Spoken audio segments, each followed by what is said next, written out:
What I do remember though, and that was quite a pretty early memory, was this feeling of what the F am I doing here? And I would tell my parents, very with quite with absolute certitude, I'm not your child. Like we can pretend for the cameras, Truman Show hidden up in the corners. That's fine. I can play along, but I know I am not your child. I come from Mars. I know that. My brother's not my Mars. brother. Yeah, I would say Mars. I don't know why.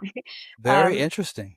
just different planets. And I would say, listen, I'm not angry at you. Like, we can all pretend you're lovely. That's fine. But I know I am not meant to be here. I know I'm not part of this family. And that is something I remember vividly. My mother had to show me the pregnancy pictures and all of that.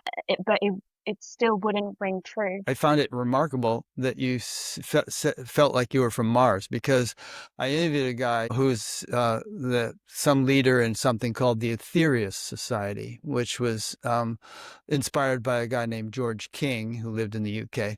And one of their main contentions is that there are advanced civilizations on all the planets, and they particularly focus on Mars and Venus, which at first glance seems absurd because those places are uninhabitable because of the environmental conditions, but they say it's subtle life, a subtle form of life, and that they are communicating with certain people on Earth. One of their main sources of wisdom and information was this guy from Mars, or this entity or being of some sort from Mars, which they claim has a very advanced civilization living in a subtler dimension. So I just thought that was kind of coincidental in an interesting way that you felt like you were from Mars. Maybe you're one of them.